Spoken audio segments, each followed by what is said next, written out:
नमस्कार, ABP news पर हाजिर हूं मैं रोमाना इसार खान। 2024 के नतीजों के बाद अब सरकार के शपथ ग्रहण की बारी है। सूत्रों के मुताबिक तारीख 9 जून और वक्त होगा शाम 6 बजे का, जब नई सरकार शपथ लेगी और शुरुआत मोदी 3.0 की होगी। लेकिन इस शपथ ग्रहण से पहले कल संसद में एनडीए के सांसदों की बैठक बुला ली गई है। इसमें नरेंद्र मोदी को एनडीए संसदीय दल का नेता चुन लिया जाएगा। पर पिछले 3 दिन से जिस बात को लेकर सबसे ज्यादा चर्चा हो रही है वो है नई सरकार के स्वरूप की। नई सरकार में हिस्सेदारी को लेकर चर्चाएं जोरों पर है। बीजेपी को अपने दम पर पूर्ण बहुमत न मिलने की वजह से अब तरह तरह की अटकलें लगाई जा रही हैं। मंत्री पद, स्पीकर का पद, विशेष राज्य के दर्जे को लेकर अलग अलग तरह की खबरें अलग अलग खेमों से सामने आ रही हैं और इन्हीं वजह से नई सरकार की स्थिरता को लेकर अटकलें भी लग रही हैं। आज तो जेडीयू ने बाकायदा अग्निपथ योजना की समीक्षा की मांग कर डाली। इसके अलावा समान नागरिक संहिता यूसीसी को लेकर सहमति बनाने का अनुरोध किया। ऐसे में सवाल उठता है, बीजेपी के कोर मुद्दों का क्या होगा? सरकार की तरफ से लागू योजनाओं का क्या होगा? आज इन्हीं तमाम सवालों को लेकर करेंगे चर्चा। लेकिन पहले जरा देख लीजिए वार पलटवार।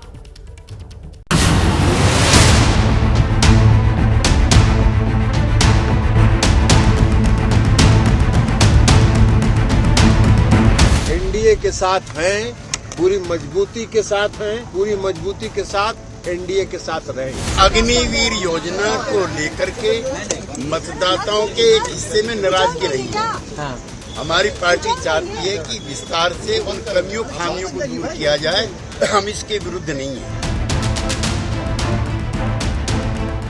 आने वाले 1/3 प्रधानमंत्री से हमारे 4 सवाल। क्या अब वो आंध्र प्रदेश को स्पेशल कैटेगरी स्टेटस देंगे, विशेष दर्जा देंगे? क्या वो साफ से कहेंगे कि निजीकरण नहीं कराएंगे विशाखापट्टनम स्टील प्लांट का? क्या वो बिहार को भी विशेष दर्जा देंगे? क्या प्रधानमंत्री ये आश्वासन देंगे कि देश भर में सामाजिक, आर्थिक, जाति जनगणना होगा? पूरे एनडीए ने मेरे प्रधानमंत्री जी के नेतृत्व को बिना किसी शर्त के स्वीकारा है। किसी भी छोटे से छोटा, बड़े से बड़ा कोई भी घटक दल हो, किसी के मन में 1% का इस बात को लेकर कोई संदेह नहीं है। जातिगत जनगणना को देश की किसी पार्टी ने मना नहीं किया है। बिहार ने रास्ता दिखाया है। प्रधानमंत्री ने भी ऑल पार्टी डेलीगेशन में इसका विरोध नहीं किया है। इसलिए जातिगत जनगणना समय की मांग है और हम इसको परसों करें। बिहार को विशेष राज्य का दर्जा दिया जाए, ये हमारे दिल और दिमाग में है। अग्निवीर व्यवस्था तुरंत खत्म होनी चाहिए। सरकार को स्वीकार करना चाहिए कि उनकी गलती है। मोदी जी देश को बहुत आगे ले जाएंगे तो सरकार वैसे ही चलेगी। बड़े और कड़े फैसले भी होंगे। इंडिया अलायंस आंध्र प्रदेश का स्पेशल स्टेटस देगी। बिहार में नेशनल लेवल पे कैस्ट सेंसस इंडिया अलायंस करवाएगी। स्पेशल स्टेटस बिहार के लिए देगी। और ये सारे इश्यूज जेडीयू और टीडीपी का भी इश्यूज है। वो लोग इसका बारे में क्या स्टैंड लेने वाले हैं? ये जो पूरा जनादेश है, इसको चंद्रबाबू नायडू जी भी जानते हैं, नीतीश कुमार जी भी जानते हैं, खुद मोदी जी भी जानते हैं। ये जनादेश मोदी के पक्ष में नहीं है। जब सही वक्त आएगा उस समय सही फैसला लेंगे हम लोग। कांग्रेस पार्टी को बताना चाहता हूं, हमारे एनडीए पार्टनर्स को तोड़ने का जो आप प्रयास कर रहे हैं उसमें पूरा आप लोग कामयाबी नहीं होगा, 0 कामयाबी मिलेगा आपको। हमारा फ्रंट को तोड़ने से जगह आपका फ्रंट को बचाने के लिए प्रयास करो।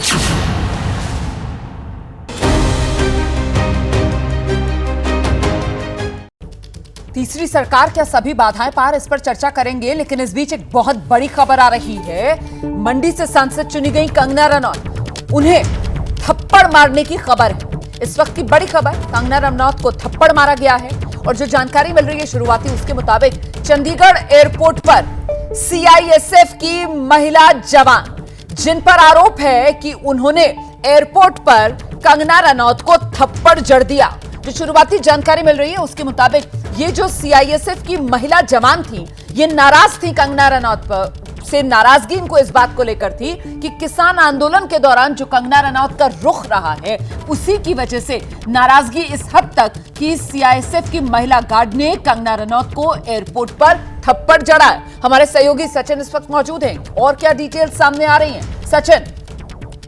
जी देखिए, इसमें कंगना रनौत ने आज चंडीगढ़ एयरपोर्ट से दिल्ली के लिए फ्लाइट लेनी थी, तो ये एयरपोर्ट के लाउंज में ये इंसिडेंट हुआ है। जो हमें अभी तक जानकारी जो कंगना रनौत की ही टीम से कुछ एक लोगों ने दी है कि थप्पड़ वहां मारा है। कुलविंदर कौर की ये सीआईएसएफ महिला कर्मचारी है जिसने ये थप्पड़ कंगना रनौत को मारा है, जो अभी तक जानकारी आ रही है। पर इसमें ऑफिशियली जो है वो कंगना रनौत की तरफ से दिल्ली पहुंच के जो है वो सारी क्लेरिफिकेशन जो है दी जाएगी। मतलब इस घटना के बाद कंगना रनौत चंडीगढ़ से दिल्ली के लिए रवाना हो गई है विमान से, आप ये भी बता रहे हैं? जी जी जी, बिल्कुल बिल्कुल बिल्कुल। तो क्या कंगना रनौत जब अपनी फ्लाइट के लिए इंतजार कर रही थी, एयरपोर्ट लाउंज में मौजूद थी, वहां पर आप बता रहे हैं कि खबर ये सामने आई है कि सीआईएसएफ की महिला जवान जिसने कंगना रनौत को थप्पड़ जड़ा, पहले किसी तरीके की कहा सुनी भी हुई या सीधा ये महिला जवान घुसी और जाकर थप्पड़ जड़ दिया कंगना को? डिटेल्स क्या मिल रही हैं? जी देखिए, जो हमें जानकारी अभी तक मिली है, ये महिला कर्मचारी अंदर डिप्यूटेड थी सीआईएसएफ की, क्योंकि सिक्योरिटी पे जिम्मेवारी होती है अंदर। तो लाउंज के अंदर ये इंसिडेंट हुआ और कंगना रनौत को उसने, जो हमें अभी जानकारी मिली है, जितनी जानकारी हम इकट्ठा कर पाए हैं, जो उनकी टीम से ही हमें कुछ एक लोगों ने जो है ये जानकारी दी है कि ऐसा इंसिडेंट जो है हुआ है। हालांकि एयरपोर्ट पे पुलिस पोस्ट है, वहां अभी तक जानकारी जो है अभी इस तरीके की नहीं है। वो भी चेक करना पड़ेगा कि एयरपोर्ट पुलिस पोस्ट जो है वहां पे क्या कोई शिकायत जो है दर्ज कराई जाएगी इस बारे में, और कंगना रनौत जो है वो दिल्ली जाके जो है इसके सारे मामले के ऊपर जो है कुछ बोल सकती है। बहुत शुक्रिया आपका सचिन इस तमाम जानकारी के लिए। तो कंगना रनौत एयरपोर्ट लाउंज में चंडीगढ़ में दिल्ली के लिए रवाना होने के लिए जब वो इंतजार कर रही थी अपनी फ्लाइट का, वहीं पर ये सीआईएसएफ की महिला जवान जो सुरक्षा में तैनात थी, इसने कंगना रनौत को थप्पड़ जड़ा। खुद कंगना की टीम की तरफ से ये जानकारी साझा की गई है। हालांकि अब इंतजार है कि कंगना इस पूरे मामले में क्या किसी तरीके की कोई शिकायत दर्ज करवाएंगी जब वो दिल्ली में लैंड करेंगी। तो इस खबर पर हमारी नजर लगातार बनी हुई है। आइए अब रुक कर लेते हैं, परिचय आपका कराते हैं खास मेहमानों का पैनल इस वक्त जो हमारे साथ मौजूद है। और आज का हमारा मुद्दा चर्चा का कि गठबंधन सरकार, उसका कैसा होगा आकार। आप देख रहे हैं बीजेपी की तरफ से पार्टी के प्रवक्ता के शर्मा, कांग्रेस पार्टी की प्रवक्ता रागिनी नायक, समाजवादी पार्टी के प्रवक्ता सुनील यादव, जेडीयू की प्रवक्ता अंजुम आरा हमारे साथ मौजूद हैं। बहुत स्वागत आप सभी का। के शर्मा जी, शुरुआत आपसे। गठबंधन सरकार कैसा होगा आकार?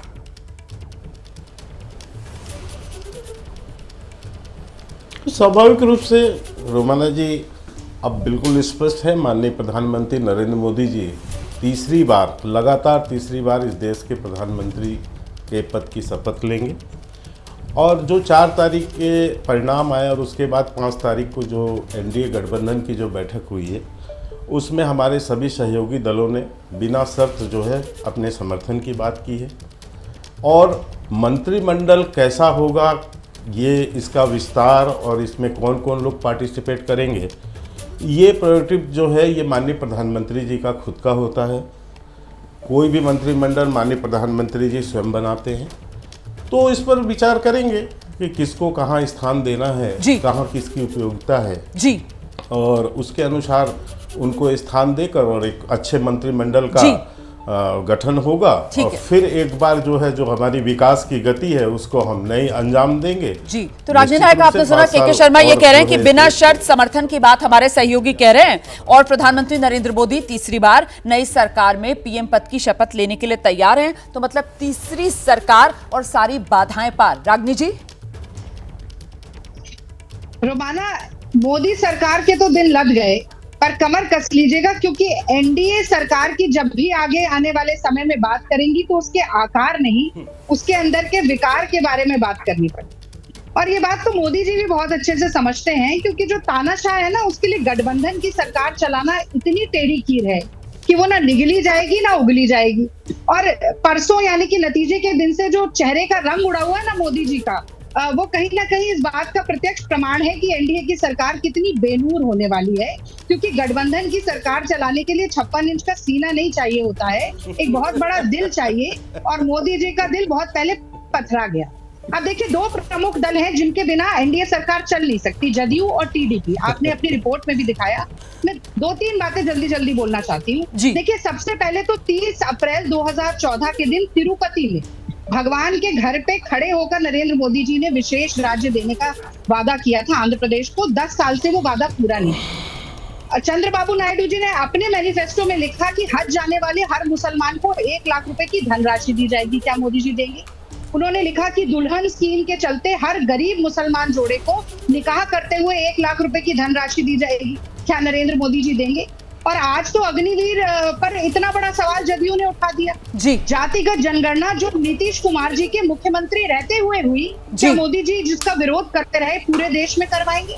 बिहार को क्या विशेष राज्य का दर्जा मिलेगा? ये तमाम ऐसे सवाल हैं, मुझे लगता है, जिनका जवाब आज भाजपा के प्रवक्ता को देना चाहिए। ठीक है। ये बिना शर्त का अंधेरे में तीर लगाने से काम नहीं चलने वाला। ठीक है, एक एक कर इन तमाम मुद्दों पर बात करते हैं। मैं अंजुम आरा जी का रुख कर रही हूँ, जेडीयू की तरफ से हमारे साथ मौजूद हैं। अंजुम आरा जी, ये अभी सरकार बनी नहीं है, अभी नई सरकार ने शपथ नहीं ली है, लेकिन आपके नेताओं की तरफ से अभी से जो मोदी सरकार की अग्निपथ योजना थी उसको लेकर समीक्षा की जानी चाहिए, उसमें खामियां दूर की जानी चाहिए। अभी से आपको पिछली मोदी सरकार के फैसलों में खामियां नजर आ रही हैं। ये साथ साथ चलेंगे कैसे आप लोग?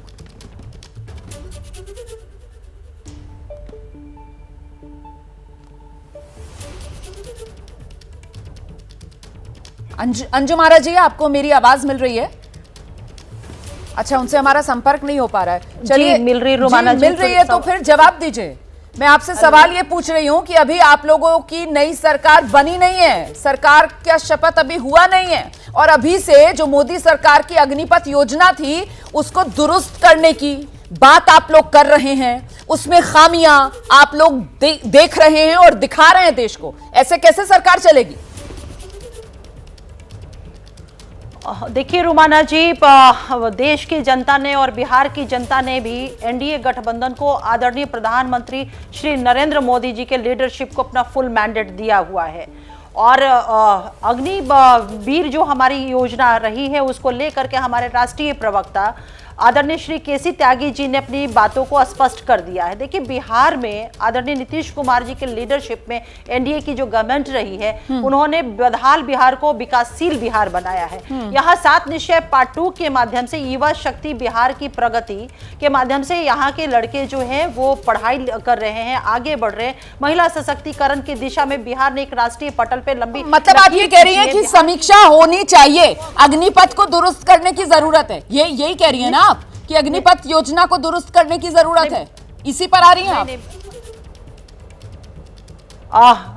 रुमाना जी, इस पर हमारे राष्ट्रीय प्रवक्ता जी ने अपनी बातों को कहा है। देखिए, सीधी सी बात है कि हम अलग अलग दल हैं, और जो भी बातें हैं, कहीं कोई दरार की बातें नहीं है एनडीए इन बिटवीन घटक दल। रुमाना जी, बहुत स्पष्ट कर दूं कि हमारे बीच में कहीं कोई दरार नहीं है, हमारे बीच में करार है, एक सशक्त और एक मजबूत सरकार का। बिल्कुल आप सही कह रही हैं कि दरार नहीं है और करार है, लेकिन जब करार होता है तो करार की कुछ शर्तें होती है और उन शर्तों को मानना पड़ता है। ऐसे में मैं तो और दूर जा ही नहीं रही हूं, मैं तो सिर्फ अग्निपथ योजना पर ही पहले बात कर रही हूं, क्योंकि अग्निपथ योजना जो एक बड़ी स्कीम के तौर पर पिछली सरकार में लाई गई, सुनील यादव अगर नई सरकार के गठन से पहले जो सहयोगी हैं वो खुद ही उसी स्कीम की खामियों का जिक्र करते हुए उसकी समीक्षा की बात कहें, वकालत करें, तो फिर इसे किस तरीके से देखा और समझा जाए? सुनील यादव।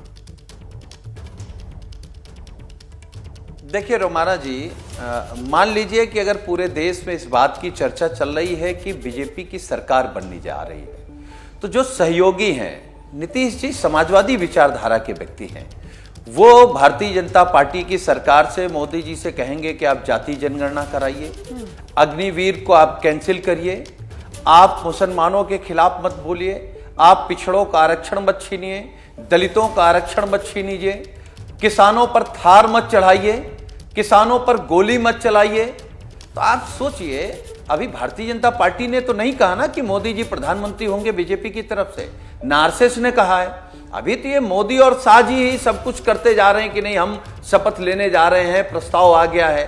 मेरा अपना मानना है रोमाना जी, उत्तर प्रदेश में माननीय अखिलेश यादव जी ने भारतीय जनता पार्टी के विजय रथ को रोका है। अगर बीजेपी की सरकार बन भी दिल्ली में जाती है तो उसमें भय नहीं होगा, उस सरकार में नफरत भी नहीं होगी, तानाशाही भी नहीं होगा, अहंकार भी नहीं होगा, क्योंकि भय, नफरत, तानाशाही, अहंकार को माननीय अखिलेश यादव जी ने कुचल दिया अपनी पीडीए की रणनीति से। ठीक है, अब ये सरकार अगर बन भी जाती है तो कितने दिन की सरकार होगी? 6 महीने की। चलिए अब सर, तो उस प्रधानमंत्री जी पर विदेश आगे भी आ नहीं जा जाएंगे, पाएंगे। कितने दिन की सरकार होगी, कब तक चलेगी, उस पर आगे आएंगे। लेकिन क्योंकि आपने थार का जिक्र किया और आपने किसानों को रोंदने का जिक्र किया और उसमें सबसे ज्यादा विवादों में अगर कोई रहे तो वो अजय मिश्रा टेनी, वही लखीमपुर से जो सांसद रहे 2014 में भी, 2019 में भी, एक बार फिर बीजेपी ने उनको टिकट दिया था, मंत्री वो सरकार में, लेकिन वो हार गए। वहां लखीमपुर की जो जनता है उसने अपना फैसला सुना दिया। मैं के शर्मा जी का रुख करती हूँ। के शर्मा जी, क्योंकि हम पहले जो अग्निपथ योजना है उसी को लेकर चर्चा कर रहे हैं सर, तो इसी पर जवाब दे दीजिए कि अब की बार जो सरकार है वो पूर्ण बहुमत बीजेपी का वो सरकार नहीं है। अब की बार जो सरकार बनने जा रही है वो एनडीए की सरकार है, जहां पर नंबर के लिए बीजेपी सहयोगियों पर डिपेंडेंट है। तो ऐसे में वो अग्निपथ योजना जिसको लेकर अभी से आप ही के साथी खामियां देख रहे हैं और ये निवेदन कर रहे हैं कि हम तो पहले भी कह रहे थे और अब भी हम कहेंगे कि जो कमियां हैं वो दूर करनी चाहिए, तो अब साथियों का सर ये निवेदन तो मेरे ख्याल से स्वीकार करना पड़ेगा, जो खामियां हैं वो दूर करनी पड़ेंगी।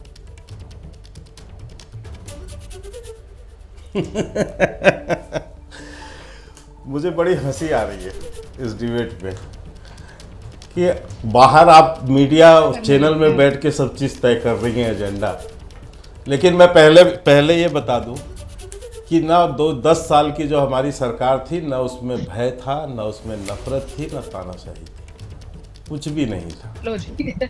दूसरी बात, विपक्ष जो है विलाप जो कर रहा है बाहर बैठ के, वो विलाप करते रहे, वो विलाप करती रहे। उस विलाप से क्या होने वाला है? इनको पूरे 5 साल यही विलाप करना है। 10 साल विलाप करते रहे, अब 5 साल और विलाप करेंगे। और रही बात जहां आंध्रा के और इसकी बात कर रही थी कांग्रेस की प्रवक्ता, ये आंध्रा और तेलंगाना का विभाजन आप ही ने किया है ना, तो आप उस समय कर लिए होते, सब लोग को संतुष्ट कर लेते हैं। आज यही कारण है ना कि आंध्रा में एक भी सीट नहीं मिली। के शर्मा जी, प्लीज मेरे सवाल का जवाब दे दीजिए। अग्निपथ योजना को लेकर जो आप कह रहे हैं विपक्ष विलाप कर रहा है सर, वो केसी त्यागी थे, जेडीयू आपकी सहयोगी पार्टी है सर, वो उसके नेता हैं और उन्होंने आज मीडिया के सामने आकर कहा है सर, इसीलिए मीडिया में मैं ये सवाल आपके सामने रख रही हूं। केसी त्यागी ने कहा कि खामियां हैं अग्निपथ योजना में। केसी त्यागी ने कहा कि हम पहले भी निवेदन कर चुके हैं और हम चाहेंगे कि सरकार उस पर गौर करे। सुन लीजिए, सुन लीजिए, मैं आपके 10 बार बोलने से अग्निवीर थोड़ी ना बदल जाएगा। सुनिए, आपने पूछा, मैं उसी का जवाब दे रहा हूं। उन्होंने, केसी त्यागी जी ने कोई विलाप नहीं किया। विलाप तो कांग्रेस की प्रवक्ता कर रहे हैं अभी और ये सपा के लोग कि टूट जाएगा। रही बात अग्निवीर की, बहुत से ऐसे मुद्दे हैं जी, और इसके पीछे भी कई अवसर आए हैं। हमारे साथ जो सहयोगी दल रहे हैं, कुछ मुद्दों पर उनका मतभेद रहा है। यदि वैसे अभी त्यागी जी ने बोला है, ये बात तो बैठ के फोरम पर होगी जी, जब कोई विषय आएगा और जब सब दल बैठेंगे, जब नीति और योजनाओं की बात होगी। लेकिन ऐसे कई अवसर रहे हैं जब हमारे सहयोगी हमसे सहमत नहीं हुए और साथ में वो बने रहे एलायंस में। ठीक है, तो वो उस पीरियड में भी, सुन लीजिए, उस पीरियड में भी उन्होंने अपना रुख स्पष्ट किया और बाद में वो बिल पास भी हुए। अन्य जो सहयोगी नहीं थे उन लोगों ने अभी हमें समर्थन किया उस बिल पर। तो कई ऐसे अवसर आते हैं जिस अवसर पर सहयोगी अपना विषय रखते हैं, पक्ष रखते हैं और उस पर जो है पूरे फोरम पर चर्चा होती है।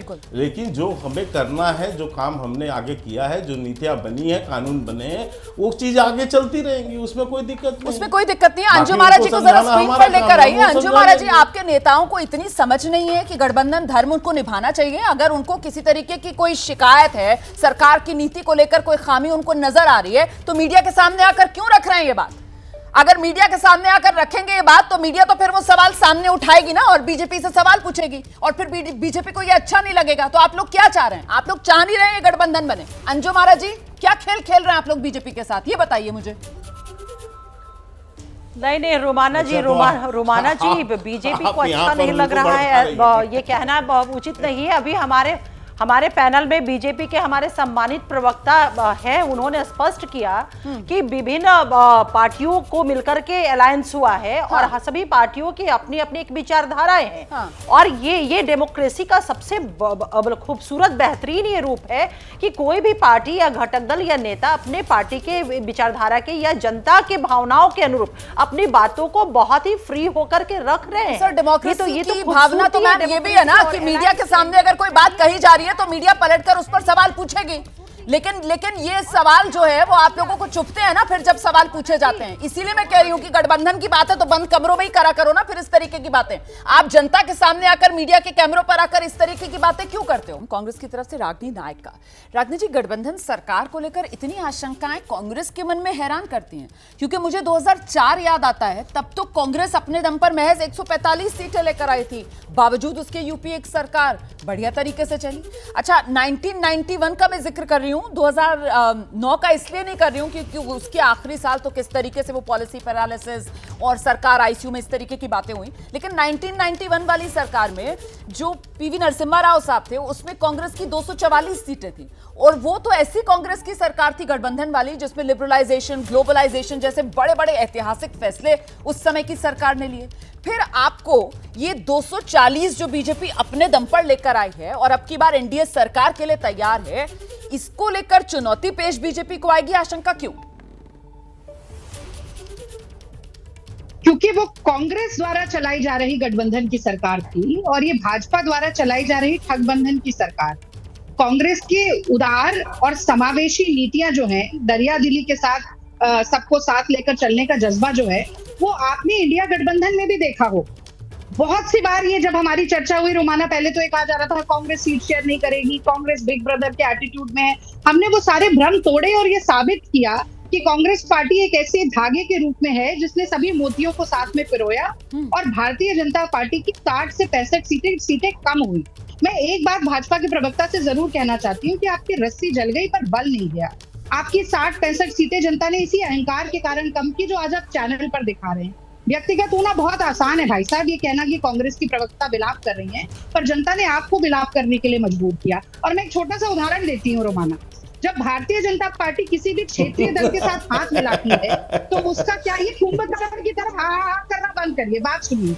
जदयू की प्रवक्ता से पूछिए जदयू का क्या हाल हुआ। 2010 में 115 सीटें बिहार के चुनाव में आई और 2020 तक जदयू सिमटते सिमटते 43 पर पहुंच गई। क्या ये नीतीश बाबू को ध्यान नहीं रहेगा? वाईएसआर की कांग्रेस यानी जगन रेड्डी की कांग्रेस के साथ हाथ मिलाया, सरकार चलाई और अब क्या हाल हो गया है, वो पूरी उलटबासी हो गई। क्या ये चंद्रबाबू नायडू को नहीं याद रहेगा, जो राम लला के नहीं हुए, अयोध्या हारने के बाद राम लला को और अयोध्या वासियों को पानी पी पी कर कोस रहे हैं। यहाँ तक कि आरएसएस को भी नहीं छोड़ा। जेपी नड्डा ने कह दिया आरएसएस की जरूरत नहीं है। वो क्या अपने घटक दलों के साथ खड़ी रहेगी भाजपा? इनकी सच्चाई सबको ही जानता है, ऐसा कोई सगा नहीं जिसे मोदी जी ने ठगा नहीं। ठीक, सीधे आपको लेकर चलते हैं। राहुल गांधी की प्रेस कॉन्फ्रेंस शुरू हुई है। कांग्रेस पार्टी ने क्या कर दिया, कैसे कर दिया? हाँ, अच्छा इसी के कारण नहीं है। अच्छा ज्यादा लोग आ गए। नहीं, देखिए आज हम बड़ी इंपॉर्टेंट चीज के बारे में आपको कहना चाहते हैं। पहली बार हमने नोट किया कि चुनाव के समय प्रधानमंत्री ने, होम मिनिस्टर ने और फाइनेंस मिनिस्टर ने स्टॉक मार्केट पर टिप्पणी दी। प्रधानमंत्री ने 2-3 बार 4 बार देश को कहा, 2-3 बार 4 बार देश को कहा कि स्टॉक मार्केट तेजी से आगे बढ़ने जा रही है। होम मिनिस्टर ने सीधा कहा कि 4 जून को स्टॉक मार्केट आसमान में जाएगी, लोगों को खरीदना चाहिए। और यही मैसेज फाइनेंस मिनिस्टर ने दिया। फर्स्ट, ये आज थोड़ा हम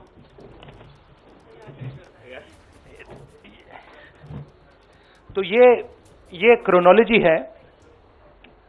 अमित शाह कहते हैं बाय शेयर्स बिफोर 4th जून। 19 में नरेंद्र मोदी जी कहते हैं stock market will break records on June 4th। फिर 28 मई को रिपीट करते हैं। 1 जून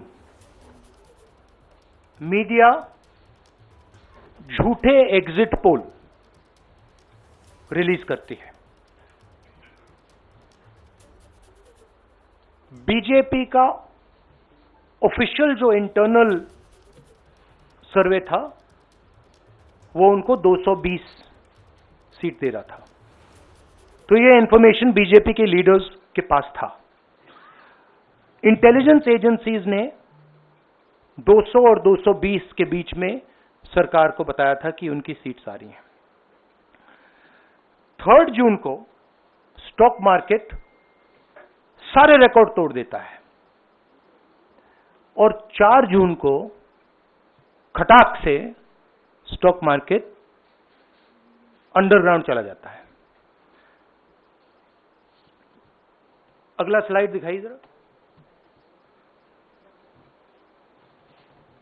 ये देखिए 31 मई massive double what was there on 30th, more than double what was there on 29, 28। ये अनोमली देखिए। ये कौन लोग हैं? ये वो लोग हैं जो जानते हैं कि कोई ना कोई घपला हो रहा है। हजारों करोड़ रुपए यहां पे इन्वेस्ट हुए हैं, फॉरेन इन्वेस्टर्स ने इन्वेस्ट किए हैं और उसके बाद 30 लाख करोड़ रुपए का लॉस होता है। किसका लॉस होता है? रिटेल इन्वेस्टर्स का लॉस होता है। तो ये जो आप देख रहे हैं हिंदुस्तान की स्टॉक मार्केट की हिस्ट्री का सबसे बड़ा स्कैम है और इसके बारे में हम कुछ सवाल पूछना चाहते हैं।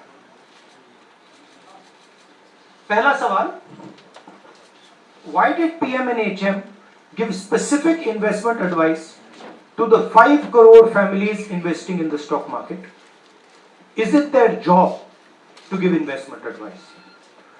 Second, why both interviews were given to the same media house owned by the same business group which is also under SEBI investigation for manipulating stock market? Third, what is the connection between the BJP, the fake exit pollsters and the dubious foreign investors who invested one day before the exit polls were announced and made a huge profit at the cost of 5 crore families? And made a huge profit at the cost of 5 crore families. We demand a JPC into this. We are absolutely convinced that this is a scam. Somebody has made thousands of crores of rupees at the cost of Indian retail investors, and the Prime Minister and the Home Minister have given an indication to buy. And this is a criminal act. So we demand today a joint parliamentary committee to investigate this. मैं हिंदी में बोल देता हूं। प्रधानमंत्री ने देश की जनता को इन्वेस्टमेंट एडवाइस क्यों दी और 5 करोड़ परिवारों को जो इन्वेस्ट करते हैं उनको प्रधानमंत्री ने, होम मिनिस्टर ने स्टॉक खरीदने का आदेश क्यों दिया? दूसरा, दोनों इंटरव्यूज जो किए गए थे वो अदानी जी के जो चैनल्स हैं उनको दिए गए थे। उन पर सेबी का इन्वेस्टिगेशन हो रहा है, तो उन चैनल्स का क्या रोल है? और बीजेपी के बीच में जो फेक एग्जिट पोलस्टर्स हैं और ये जो फॉरेन इन्वेस्टर्स हैं, इनके बीच में क्या कोई रिश्ता है? और अगर रिश्ता है तो क्या है? हम जेपीसी चाहते हैं, हम इन्वेस्टिगेशन चाहते हैं और देश इसकी सच्चाई जानना चाहता है। धन्यवाद। शुक्रिया राहुल जी। साथियों, अभी अभी राहुल जी ने आपको स्पष्ट तरीके से क्रोनोलॉजी समझ लिया है। बार बार गृह मंत्री कहते थे अब क्रोनोलॉजी समझिए। आज राहुल जी ने देश को क्रोनोलॉजी समझाया है। इसके ऊपर अगर आपके सवाल हैं तो एक एक करके आप पूछेगा, एक एक करके पूछेगा। I haven't said the chronology in English, so I'll say the chronology in English. 13th May 2024, the Home Minister says, buy shares before 4th of June. This is a clear indication to retail investors and others to buy stock. 19th May, for the first time, and then repeatedly until the 28th May, the Prime Minister says that the stock market is going to break records on 4th June. Finally, on 1st June, completely fictitious exit polls are released. These investors are given a completely wrong impression. And on the 3rd of June, as we all know, the stock market breaks all records and then crashes on the 4th of June. Whoever has made money as the stock market rose and also as the stock market crashed. And we are interested in having a joint parliamentary committee, a JPC, to investigate the role of the Prime Minister, the role of the Home Minister, role of BJP members, and also those people who have done these fake exit polls. And finally, we want to understand who are the people, these foreign investors, who did these trades. So we want an investigation for that. शुक्रिया राहुल जी। हाँ संजय। राहुल जी, इससे पहले भी आपने Adani issue पे JPC पिछली लोकसभा में मांग की थी, तो क्या आप चाहेंगे कि ये इशू और हिंडनबर्ग इशू दोनों कंबाइन हो और दोनों की जांच हो? ये जो इशू है, this is a broader issue than just the Adani issue. It is connected to the Adani issue, but this is a much broader issue. This is directly the Prime Minister of India, Home Minister, who are privy to data on actual election results, who have IB reports, who have their own data, who are advising retail investors to buy stock on the 4th. This has never happened before. And by the way, the Prime Minister has never commented on stock market before this. This is the first time the Prime Minister has commented, very interestingly, and multiple times, one after the other, saying that stock market is going to boom, stock market is going to boom, stock market is going to boom. And at the same time, he has information that the exit polls are wrong. He has information that he knows what is going to happen because he has IB data and he also has his own party data. हाँ जी रवि। कई चैनलों ने मिलकर ये सब चीज किया है, जिस तरह से एग्जिट पोल करके लोगों को गुमराह किया है, जिस तरह से शेयर बाजार में सारा कुछ हुआ है, जी न्यूज ने भी इस मामले को उठाया है और बताया है। और आपके कहने का सीधा अर्थ है कि अडानी को इसका फायदा उठाने के लिए किया गया है? नहीं, मेरा कहने का ये अर्थ है कि उसमें अडानी इन्वॉल्व हो सकता है, मगर ये अडानी से बहुत बड़ी चीज है। इसमें बीजेपी के सबसे बड़े नेताओं ने कहा है, रिटेल इन्वेस्टर्स को मैसेज दिया है कि आपको स्टॉक खरीदना चाहिए। उनके पास इंफॉर्मेशन थी कि एग्जिट पोल्स गलत हैं, उनके पास इंफॉर्मेशन थी कि बीजेपी को फुल मेजॉरिटी नहीं मिलने वाली है, और वो जानते थे 3 जून को और 4 जून को क्या होने वाला है। कितने का? 30 लाख, कितना 30 लाख करोड़ का नुकसान हुआ है? कितने का? 30 लाख करोड़ रुपए का नुकसान हुआ है और हजारों लाखों करोड़ रुपए का चुने हुए लोगों को फायदा हुआ है। और हम इंक्वायरी चाहते हैं प्रधानमंत्री पर, होम मिनिस्टर पर, जिन्होंने एग्जिट पोल किया उन पर, और ये जो फॉरेन इन्वेस्टर्स हैं उन पर। हाँ शेमिन।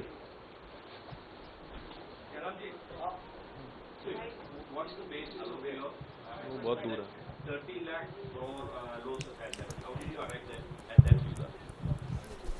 Do you want to explain? This is based on the market value of all the companies. The day तो before Rahul Gandhi press conference के लिए आए और राहुल गांधी की तरफ से जोरदार हमला बोला गया है, ये कहते हुए कि आम लोगों के 30 लाख करोड़ रुपए डुबो दिए। प्रधानमंत्री ने, गृह मंत्री ने आखिरकार आम लोगों को निवेश की सलाह क्यों दी? प्रधानमंत्री नरेंद्र मोदी और गृह मंत्री अमित शाह को कटघरे में खड़ा करते हुए राहुल गांधी की तरफ से कहा गया कि एक ही मीडिया समूह को दिए इंटरव्यूज में ये बातें कही गई। आखिरकार चैनल्स की भूमिका क्या है इसमें, और साथ ही साथ बीजेपी और एग्जिट पोल करने वालों के बीच किस तरीके की साठगांठ, इन सवालों को लेकर राहुल गांधी ये मांग कर रहे हैं कि जेपीसी का गठन हो और जेपीसी से इन तमाम मुद्दों की जांच करवाई जाए। और इस बीच सीधे रुक कर लेते हैं चर्चा जो हम कर रहे हैं। हमारे साथ सभी खास मेहमान मौजूद हैं। हम सीधे के शर्मा जी का रुक करते हैं। के शर्मा जी, ये जो राहुल गांधी ने अभी प्रेस कॉन्फ्रेंस की है, इस पर आप प्रतिक्रिया अगर देना चाहें, वरना तो मैं दोबारा डिबेट पर आ जाऊं। के शर्मा जी। नहीं, मैं प्रतिक्रिया देके फिर उस डिबेट पे लौट। ठीक है जी, कहिए। देखिए, एक भ्रष्टाचारी व्यक्ति जो भ्रष्टाचार के मामले में जेल से बेल में है, राहुल गांधी, उसकी मानसिकता और उसकी सोच क्या हो सकती है? वो तो दिन रात वो जो भ्रष्टाचारी है उसको भ्रष्टाचारी समझ में आता है। उससे ज्यादा वो क्या सोच सकते हैं? और जहां तक आज ही जो है विपक्ष ने अपना रुख दिखा दिया कि वो उनको सदन से कोई वो जेपीसी की डिमांड करके फिर से वो हो हंगामा करेंगे और नकारात्मक विपक्ष का अपना रूप दिखाएंगे। लेकिन मैं डिबेट पे ही वापस लौटता हूँ। उस भ्रष्टाचारी व्यक्ति की बात क्या करूँ जो बेल पर बैठा है। चलो, अभी डिबेट पर अब आ रहे हैं तो राघवी नायक की बातें तो आपने सुनी ली थी। अब मेरा सवाल भी सुन लीजिए, और मेरा सवाल ये है कि आखिरकार गठबंधन सरकार 96 में, 98 में, 99 में बीजेपी ने चलाई है ना। 161 सीटें मिली थी, 96 में, 98 में 182, 99 में भी 182। लेकिन पिछले 10 साल से 2014 से 2024 तक अपने दम पर पूर्ण बहुमत वाली सरकार चला रहे हैं आप लोग। भूल तो नहीं गए सर गठबंधन वाली सरकार चलाना? गठबंधन धर्म भूल तो नहीं गए? ये सवाल। नहीं रोमाना जी, हम तो 303 सीट पाने के बावजूद अपने गठबंधन के मित्रों को सबको जो है मंत्रालय भी दिया। 282 सीट जब 2014 में आया, उसके बाद भी हमने अपने सहयोगियों को मंत्रालय दिया। तो गठबंधन के साथ चलना हमें आता है। लेकिन अभी जो कांग्रेस की प्रवक्ता अभी जो ज्ञान दे रही थी, मैं उनको दो चीज़ बताना चाहता हूं कि आप गठबंधन के जो मित्र हैं उनके साथ क्या करते हैं। जब 2009 में कांग्रेस को 206 सीट मिली तो यही सपा के बैठे हैं यहाँ पर प्रवक्ता, इनसे पूछिएगा कि मुलायम सिंह यादव और अमर सिंह गठबंधन की अपने समर्थन की चिट्ठी लेके 10 जनपद के सामने घूम रहे थे और बयान दे रहे थे कि हम समर्थन देने आए हैं, ले लो। और सोनिया गांधी ने मिलने का समय नहीं दिया। ठीक है। सरकार में हिस्से की तो बात छोड़ दीजिए। ठीक है। उन्होंने वो नहीं, आरजेडी जी, और इनको 2004 में भी उन्होंने सरकार में समय नहीं, कोई जगह नहीं दी। आरजेडी जो समर्थन जो दे रही थी उसको भी मंत्रिमंडल में जगह नहीं दिया, टहलाते रहे। तो क्या ये गठबंधन के साथ ये करते हैं और किस तरह का व्यवहार कांग्रेस करती रही है?